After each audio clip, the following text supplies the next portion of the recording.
The first thing Cale Marin felt was cold. Not the kind of cold that comes from winter air or icy water. This was something deeper. It lived in his bones, in his blood, in the empty spaces between his thoughts. It was the cold of a man who had been frozen for longer than any human mind could understand. The pod opened with a slow hiss. White gas poured out and rolled across the metal floor like fog over a lake. Cale tried to move, but his body did not listen. His fingers were stiff. His legs felt like stone. His eyes burned as they opened for the first time in what felt like a very long dream. A blue light flickered above him. A voice spoke. It was calm, clear, and without emotion. "Good morning, Commander Marin. Emergency revival protocol has been activated. Please remain still while your body adjusts." Cale tried to speak, but only a dry croak came out. He blinked and looked around. The room was wide and built from thick gray metal. Cryopods lined both walls, 12 in total. Some of them were already open. He could hear coughing, groaning, and the sound of someone being sick on the floor. The voice spoke again. "My name is Janus. I am the caretaker intelligence of the Lazarus Vault. I must inform you of an important detail regarding your current situation." Cale finally managed to push himself up. His arms shook. He looked at the nearest open pod and saw Dr. Lena Vasquez sitting on the edge, holding her head in her hands. Across the room, Sergeant Torres was on his knees, breathing hard. Others were waking too. 12 people, all of them confused, all of them cold. "What happened?" Cale asked. His voice was rough like sandpaper. Janus paused for exactly 1 second. Elapsed time since last human contact. 1,247 years, 3 months, and 14 days. The room went silent. Even the coughing stopped. Everyone turned to look at the blue light on the ceiling, as if staring at it would change what it had just said. Lena was the first to speak. "That's not possible." "It is not only possible," Janus said. "It is accurate." Cale sat on the edge of his pod for a long time. He remembered the day he volunteered for the Lazarus program. He remembered signing the papers. He remembered the doctors explaining that the cryosleep could last decades, maybe centuries. Nobody had said anything about 1,000,000 years. Nobody could have imagined it. The 12 of them gathered in the vault's central room. Janus displayed what little information it still had on a cracked holographic screen. The data was broken and full of gaps, like a book with most of its pages torn out. But the pieces that remained told a story that none of them were ready to hear. Humanity had not died. There had been no great war, no terrible plague, no asteroid. Instead, roughly 800,000 years ago, the entire human race had left Earth. Every last person. They had built something called a bridge, a wormhole, a door through space, and they had walked through it. Every city was emptied. Every country was abandoned. Every ship, every station, every colony on every moon was left behind. The Lazarus Vault, buried deep under the frozen ground of what was once northern Canada, had been forgotten. "We were never supposed to wake up," Lena said quietly. She was reading the data on the screen, her dark eyes moving fast. The vault was a backup plan, a last resort in case the Exodus failed. But it didn't fail. They just left, and nobody came back for us. Cale looked at the others. 12 faces. Some were angry. Some were scared. Private Yoon had tears running down her cheeks. Dr. Osei Ajay, the historian, was staring at the screen like a man watching his own funeral. His voice was steady, even though his hands were not. "We see what's out there." It took them 3 hours to reach the surface. The vault's elevator was broken, so they climbed through maintenance shafts and emergency tunnels. The air grew warmer as they went up.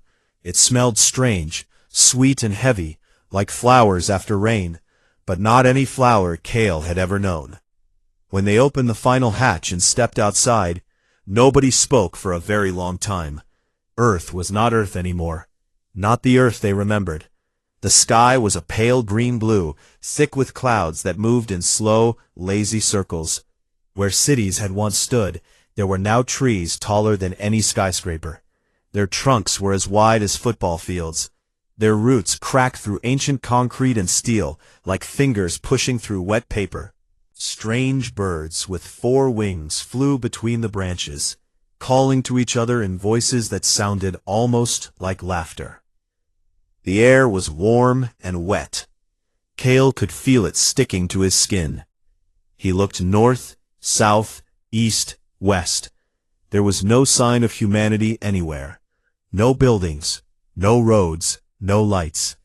Just an endless, breathing, living world that had spent 1,000,000 years forgetting that humans had ever existed. This was Ottawa, Osei said softly. He was holding a small device that showed their location. We're standing where the Parliament building used to be. Kale looked down. Beneath his boots, buried under moss and soil, he could see the faint edge of a stone step. That was all that was left. They spent the rest of the day exploring. Torres and his soldiers secured the area.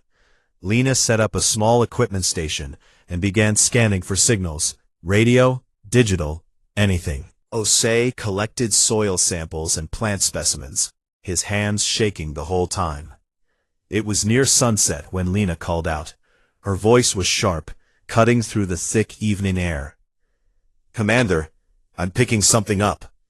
Kale walked over. Lena was staring at her screen. A single line of data pulsed across it, repeating over and over. "It's a signal," she said, "coming from orbit. It's not natural. Someone put it there." She looked up at Kale, and for the first time since waking, there was something in her eyes besides fear. It was curiosity. "It's not human, Kale. Whatever is sending this, it's not us." Kale looked up at the green sky. The first stars were beginning to appear. Somewhere up there, something was watching. Something was waiting. He took a slow breath and let it out. 1,000,000 years, 12 people, a world that had forgotten them, and now a signal from something that was not human. At least we're not alone. But standing there, in the ruins of a civilization that had walked away from its own planet, surrounded by a forest that had swallowed everything humanity had ever built, Kale was not sure if that was a comfort or a warning. The night came slowly, and the 12 survivors of the human race sat together under alien stars, on a world that was theirs and was not theirs, and wondered what would come next. None of them slept well. It took Lena 4 days to build a transmitter strong enough to reach orbit. She used parts from the vault, pieces of old military equipment, and wiring she pulled from walls with her bare hands. She cursed the whole time.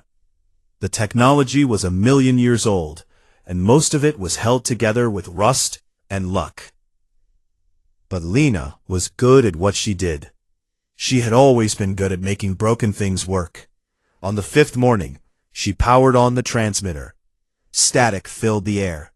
Then, slowly, the static cleared, and something answered. The voice was not human.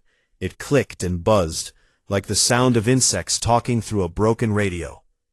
But underneath the strange sounds, the words were clear. Whatever was speaking had learned human languages, or at least it had learned them from records left behind long ago. "This frequency, is it? Are you biological? Are you from the surface?" Kale leaned toward the microphone. "This is Commander Kale Marin. We are human. We woke up from cryo sleep 5 days ago. Who are you?" There was silence, a long, terrible silence. Then the voice came back, and this time it was shaking. "That is not possible. Humans are extinct. Humans have been extinct for a very long time." The being on the other end of the signal was a Thyran. Its name, roughly translated, was watching light on still water, but it told them to call it Watch. It was a scientist, a xenoarchaeologist, and it had been studying Earth from an observation station in low orbit for the last 30 years. Watch explained things slowly, carefully, as if talking to ghosts, because to Watch, that was exactly what they were. The Thyran were insectoid beings, about the size of a large dog, with 6 legs, 2 arms, and compound eyes that could see in spectrums humans could not imagine. They had been aware of humanity for a long time. Every spacefaring species in the galaxy had, but no living Thyran, or any other being, had ever seen a human. Not a real one. Not alive. "You must understand," Watch said through the transmitter. "Humanity is a story to us. A very old, very frightening story." Kale frowned. "Frightening?" Watch was quiet for a moment. "Commander, the galaxy has hundreds of intelligent species. We have wars, alliances, empires, religions. But there is one thing that almost every species agrees on. One thing that unites us all." Another pause. "Fear of your kind." Over the next several hours, Watch told them everything. Humanity had been the most aggressive, most creative, most dangerously adaptable species the galaxy had ever seen. In the few thousand years they were active among the stars, they had expanded faster than any civilization in recorded history. They did not just colonize worlds, they changed them. They built machines that could turn dead rocks into living gardens. They created artificial intelligences that could think faster than entire planetary networks. They fought wars with a kind of terrifying joy that made other species step back and look away. And then, one day, they opened a door in the fabric of space and walked through it. Every single one of them. And they never came back. The galaxy waited. For 1,000 years it waited. For 10,000 years. For 100,000. Nothing. The door they had opened collapsed behind them. Humanity was gone. And in the silence they left behind, the galaxy breathed. "You became a legend," Osei said. The historian was sitting near the transmitter, writing notes on a cracked datapad. "A myth." "More than a myth," Watch corrected. "Some species worship you. The Church of the Absent Flame believes that humans were gods who left this universe because it was too small for them. Other species have built their entire military strategy around one idea. What if the humans come back?" Torres laughed out loud. It was a hard, bitter sound. "There are 12 of us. 12, and we don't even have a working shower." "That does not matter," Watch said. "You are human. To the galaxy, that is enough." Watch then explained the doctrine of Ash. It was a law, old and sacred, agreed upon by every major power in the galaxy. The homeworld of any extinct species was to be left untouched. No mining, no settling, no building. Earth was a graveyard planet, a monument to the dead. The Thyran were only allowed to observe it from orbit. Even landing was forbidden. "And now you are standing on it," Watch said. "Alive. Do you understand the problem this creates?" Kale understood. 12 living humans on a planet that was supposed to be a tomb. If word got out, it would shake the entire galaxy. Species that feared humanity would panic. Species that worshipped humanity would lose their minds. And the careful political balance that had held for hundreds of thousands of years would crack like thin ice. "Can you keep this secret?" Kale asked. Watch made a sound that might have been a sigh. "I will try, Commander, but I have a crew of 43. News travels, especially news like this." The next 2 days were strange.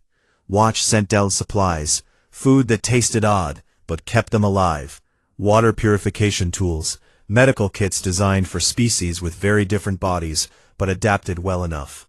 In return, Kale's team sent up data from the vault. Old human records, music, art, history. Watch received them like a priest receiving holy texts. "Your species wrote songs about love and death and stars," Watch said one evening, its voice softer than usual. "Most species in the galaxy write songs about survival, and territory. We never understood why humans wasted time on beauty. Lena, who was listening, smiled for the first time since waking. It wasn't a waste. No, Watch agreed. I am beginning to understand that. But the peace did not last. On the third day of contact, Watch's voice came through the transmitter, fast and tight with panic. Commander, I have failed. One of my junior officers sent a report to our homeworld before I could stop it. The message has already been forwarded to 3 other species. I am sorry. I am deeply sorry. Kale closed his eyes. How long do we have? Before the galaxy knows? Days, perhaps hours. Watch paused. Commander, I must tell you something. The report my officer sent was simple. It contained only 8 words, but those 8 words will change everything. What were they? Watch spoke slowly, and even through the alien buzzing of its voice, Kale could hear the weight of what it was saying. The humans are alive. The builders have returned. Kale opened his eyes and looked at the 11 people around him. A soldier with shaking hands, a scientist with grease on her face, a historian holding a cracked tablet, a medic, a pilot, a communications officer, a pair of engineers, and 3 Marines who looked like they had not slept in days.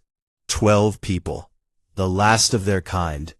And somewhere out there, a galaxy of hundreds of species was about to learn that the monsters from their oldest stories had just woken up.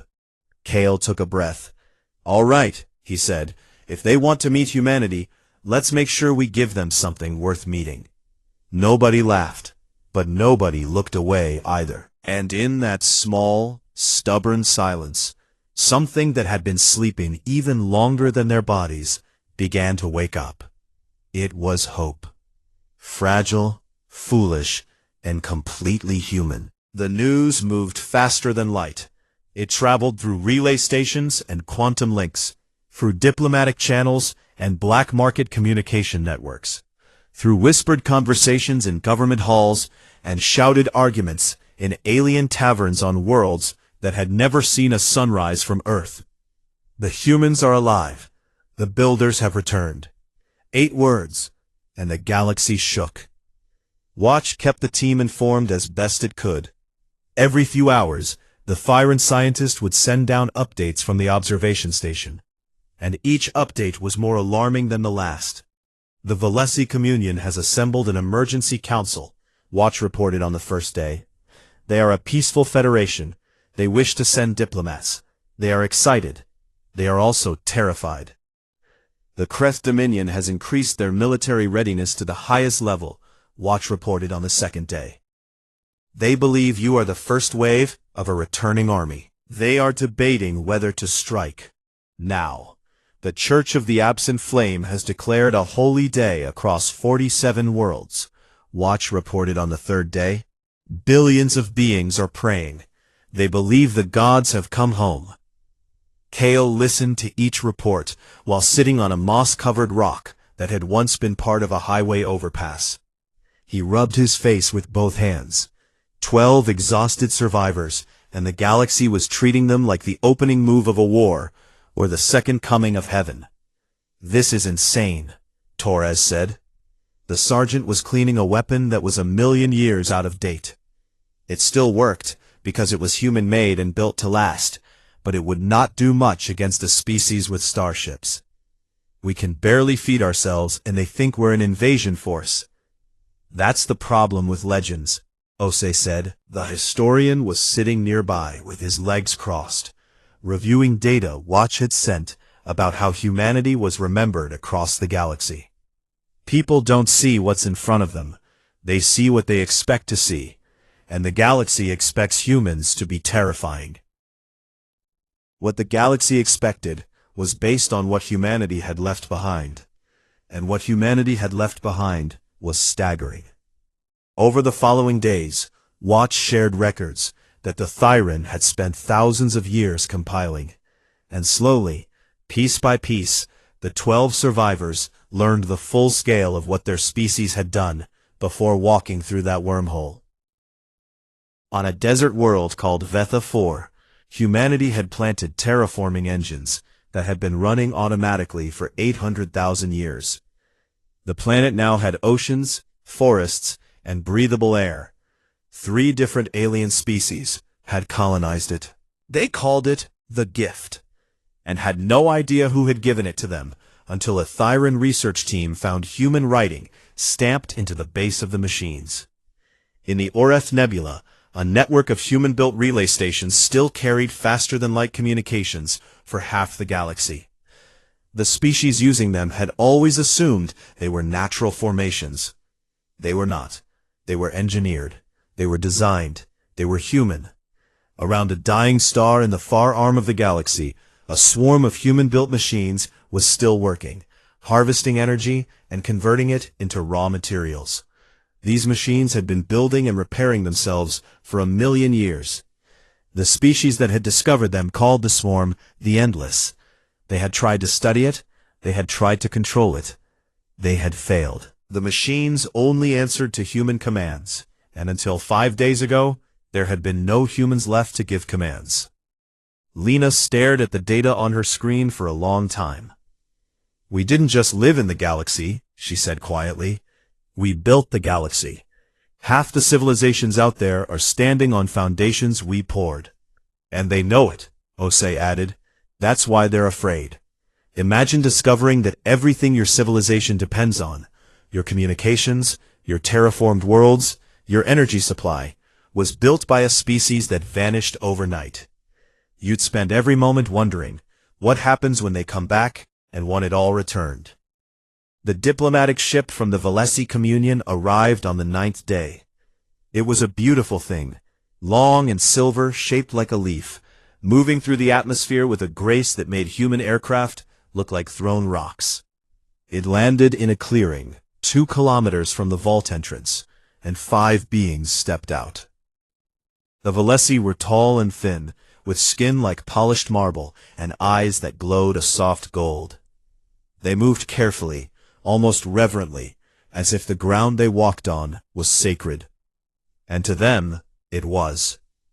Their leader was called Ambassador Sen. When she saw Kale and his team standing in the clearing, she stopped. For a long moment, she simply stared. Then she lowered herself to one knee. The 4 Valesi behind her did the same. "Please stand up," Kale said. He was uncomfortable. He was a soldier, not a king. "We're just people." "You are not just people," Ambassador Sen said. Her voice was musical, each word carrying a tone like a soft bell. "You are the builders. You are the ones who gave light to the dark worlds. Every child in the communion learns your name before they learn their own." "We didn't build any of those things," Torres said bluntly. "That was our ancestors. 1,000,000 years ago. We were frozen in a hole in the ground." Sene looked at him with those golden eyes. "Sergeant, I have studied your species for 200 years. I have read your histories, your literature, your war records. I know what you are. It does not matter that you personally did not build those things. You carry the same fire that built them. That fire does not go out. That is what makes your kind what you are." Kale felt the weight of those words settle on his shoulders like a heavy coat. He looked at his team. Private Yoon was standing at attention, trying not to cry. Dr. Chen, the medic, was gripping his medical bag so tightly his knuckles were white. Even Torres, who never showed anything but anger, and something soft and surprised in his eyes. They were nobody. 12 frozen leftovers from a species that had forgotten them. And yet, here was a being from another star, telling them that the fire of their kind still burned. The diplomatic meetings lasted 3 days. Sen explained the current state of the galaxy. Hundreds of species, dozens of empires and federations, a fragile web of alliances and rivalries that had taken millennia to build. And at the center of it all, like a crack in a window, was the question that nobody could answer. What do we do about the humans? The Valesi wanted peace. They wanted to learn from the builders. They wanted to welcome them back into a galaxy that owed them more than it could ever repay. But others did not feel the same way. On the 12th day after the news broke, Watch sent down an emergency transmission. The Thyran's voice was thin and afraid. "Commander, the Kreth Dominion has assembled a war fleet. 400 ships. They are heading for your solar system. Their stated goal is the complete destruction of all human life on Earth." The room went cold. 12 people stared at each other. "How long?" Kale asked. 16 days. Kale looked at his team. 12 people against 400 warships.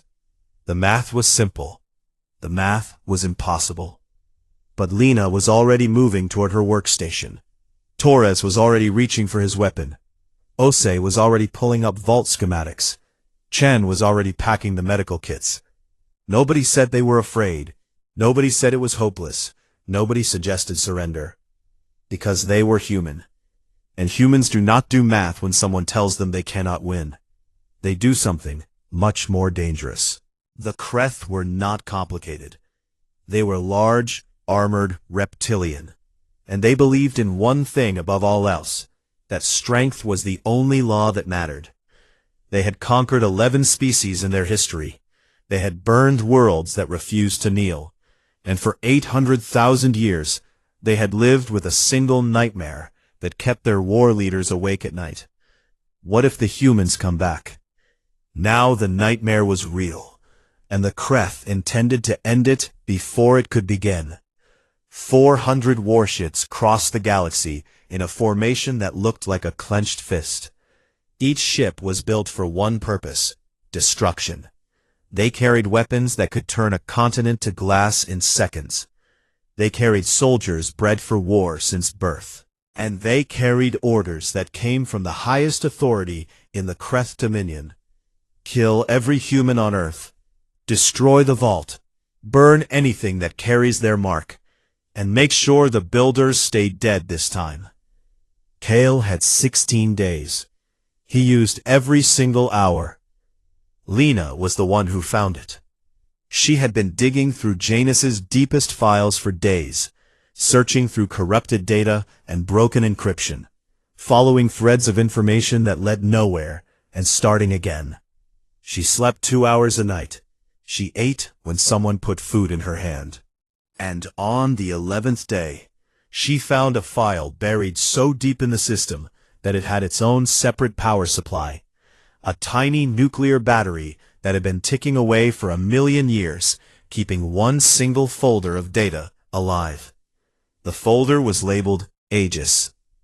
"Commander," Lena said, and her voice was the kind of calm that only comes when someone has found something so big that panic has gone all the way around and come back as stillness.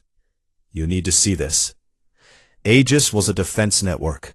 It had been built in secret during the final century before the Exodus, designed by military engineers who understood one simple truth.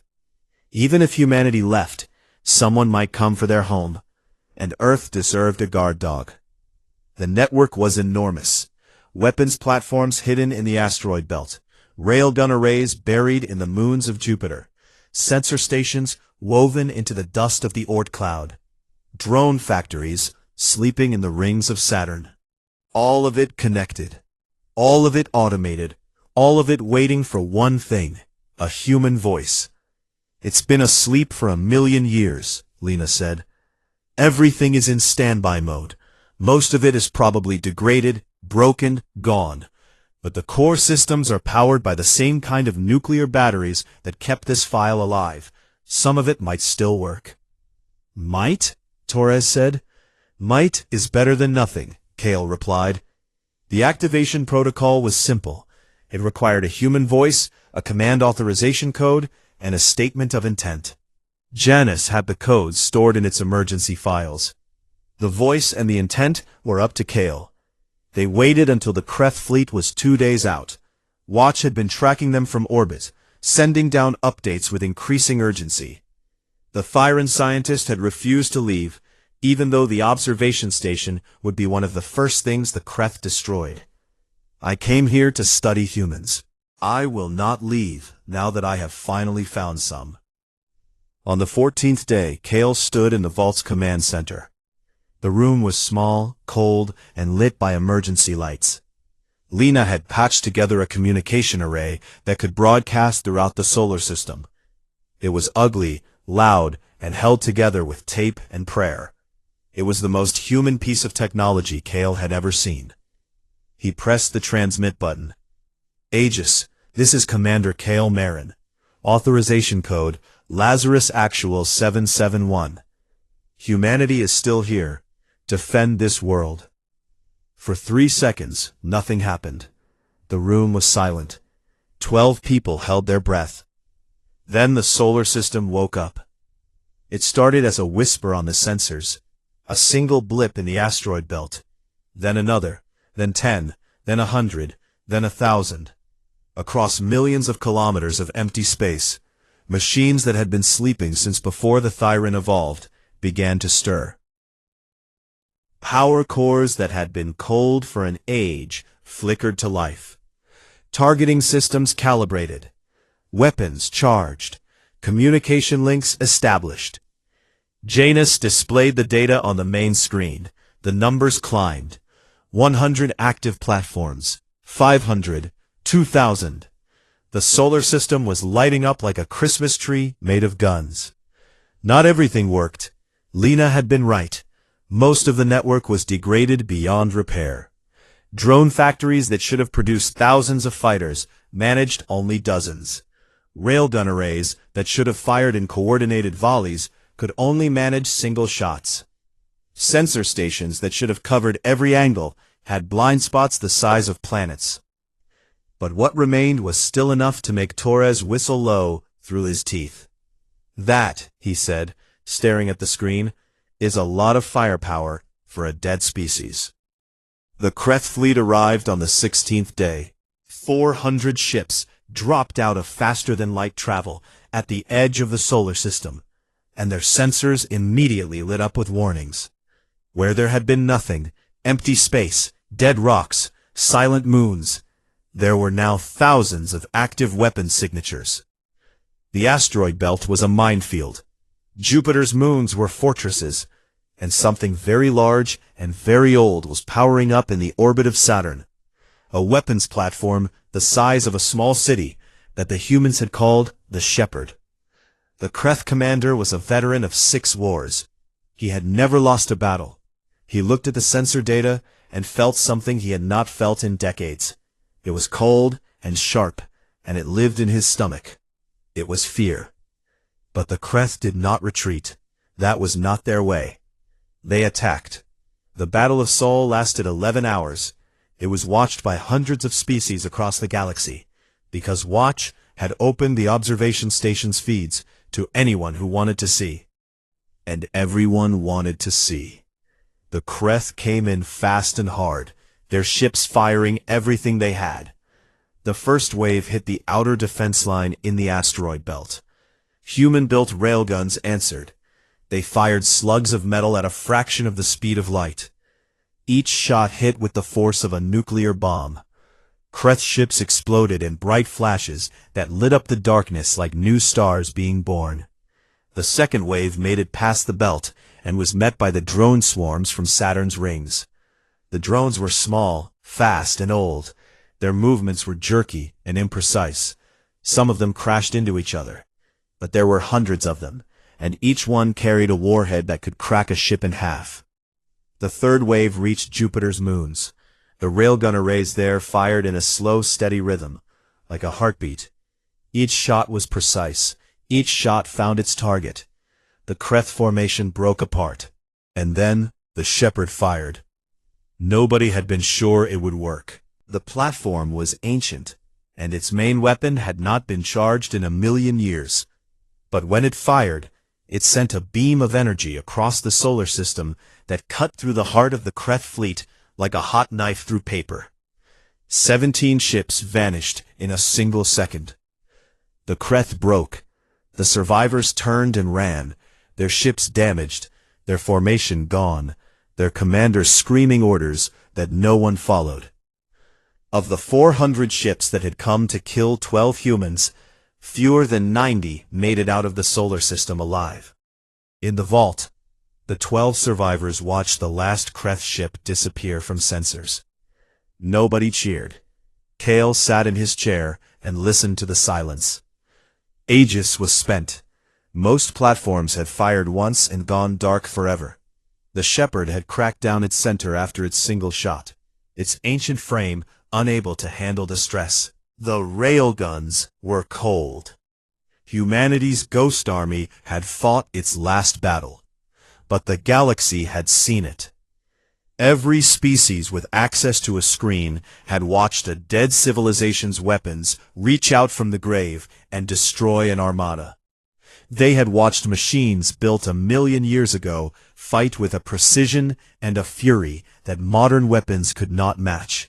And in bars and government halls and military command centers across 1,000 worlds, beings of every shape and size sat in silence and thought the same thought.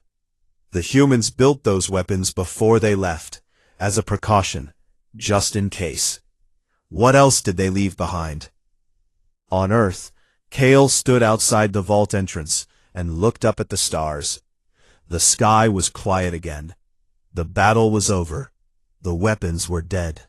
They were 12 people on an empty world, just as they had been before.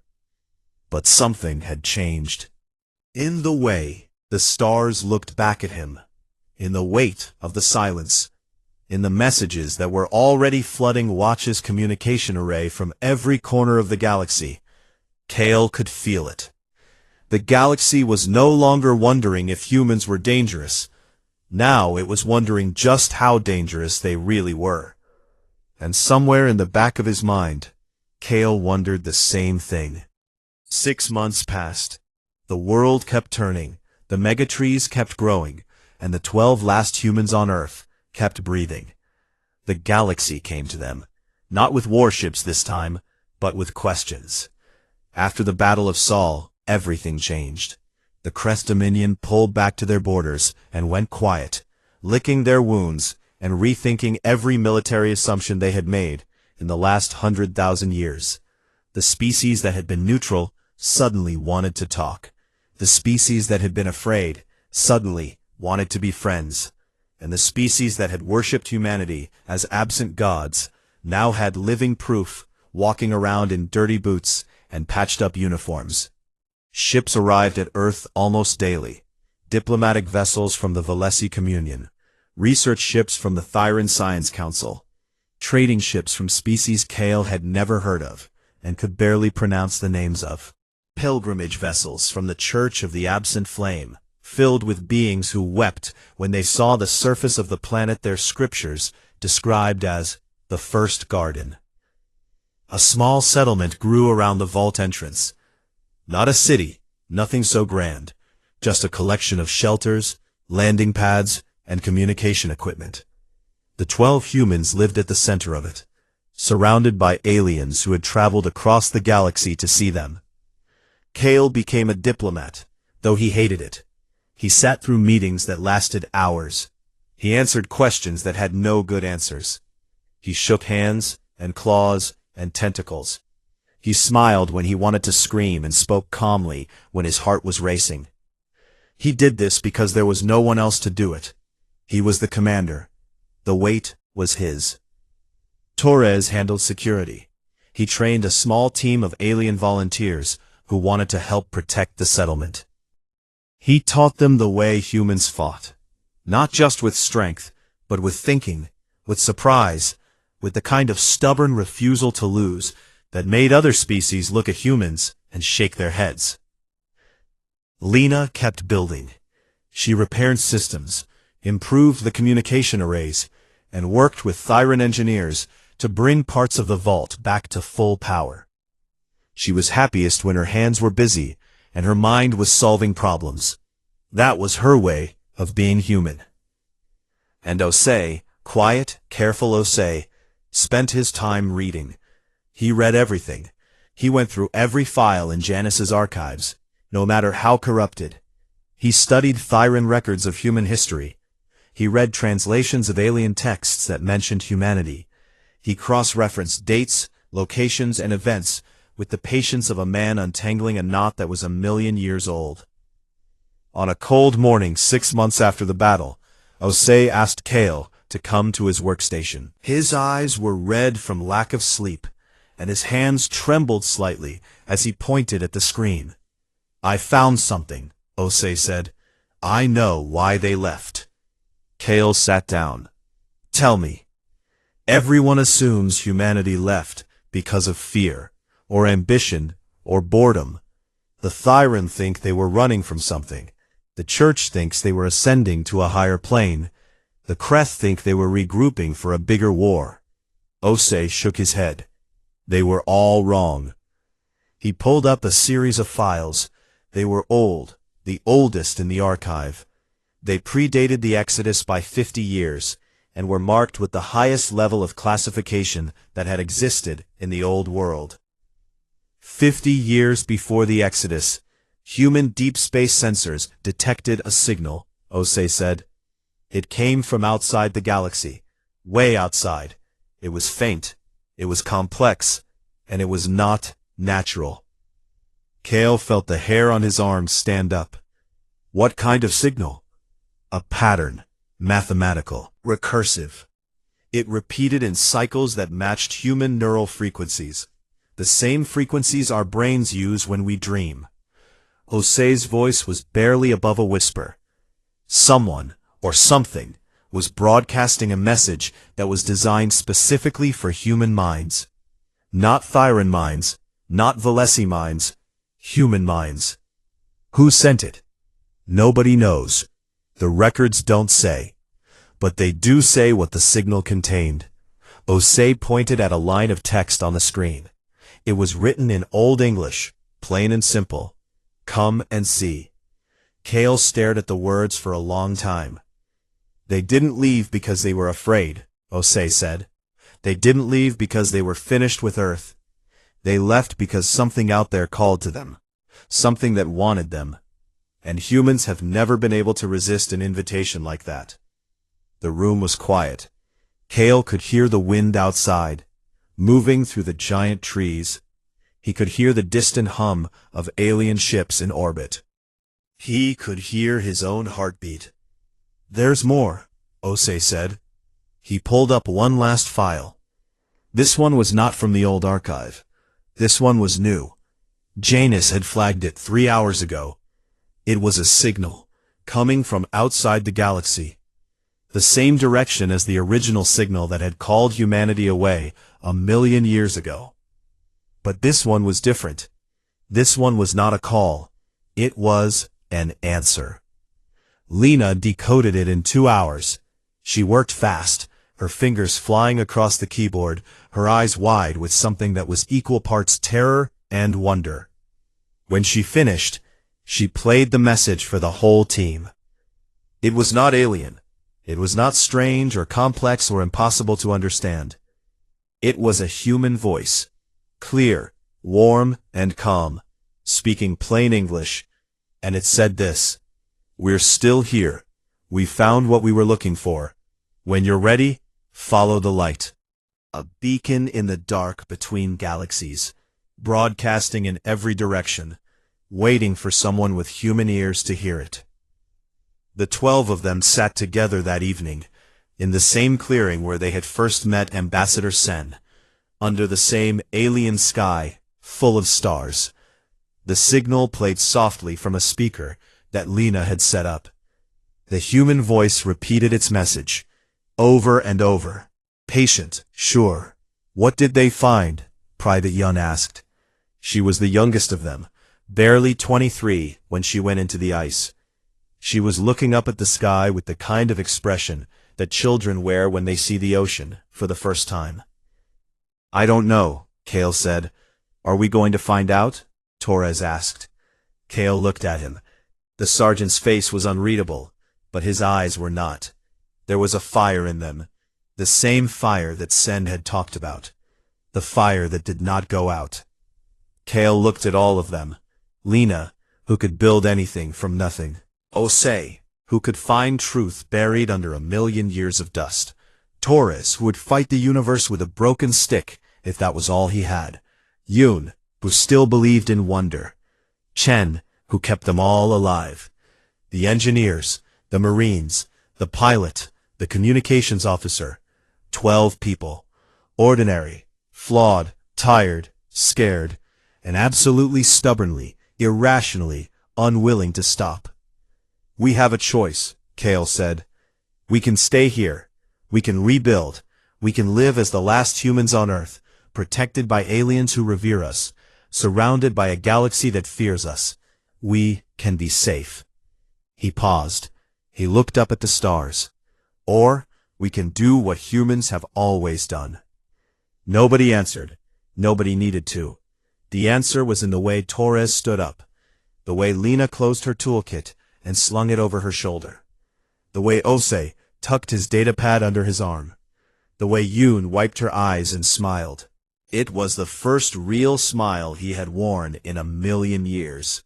12 humans, he said, 1 million years late, and the galaxy is still afraid of us. He turned toward the stars, toward the dark between galaxies, toward the faint light of a signal that had been waiting for them since before they woke. "Let's go find out why they left the light on." The Valesi gave them a ship. It was the fastest in their fleet. Ambassador Sen personally oversaw the preparations. When Kale thanked her, she shook her head. "Do not thank me, Commander. This is what your species does. You walk into the dark.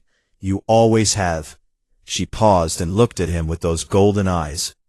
"I only ask that when you find what is out there, you remember those of us who watched you go." "We will," Kale said. "Humans are bad at a lot of things, Ambassador, but we never forget the people who believed in us." It was a clear day, and the green-blue sky of Earth stretched from horizon to horizon. Thousands of aliens stood in the clearing and watched it rise. Thyran, Valesi, pilgrims of the Church of the Absent Flame, scientists, diplomats, soldiers. They watched the silver ship climb higher and higher, until it was a dot of light against the clouds, and then a dot of light against the stars, and then nothing at all. Watch stood on the observation station and tracked the ship until it crossed the edge of the solar system and accelerated into the void between galaxies. The Thyran scientist recorded the moment in a personal log, using words that would later become the most famous sentence in galactic history. Today the humans left again, and just like before, they went toward the unknown, not because they had to, not because they were told to, but because the light was on and the door was open, and they have never been a species that could look at a closed horizon and stay on this side of it. Whatever they find out there in the dark, I believe in them. I think perhaps that is what they were made for, not to conquer, or to build, or to fight, but to go thirst, always first, into every darkness, toward every light. They are human. It is what they do.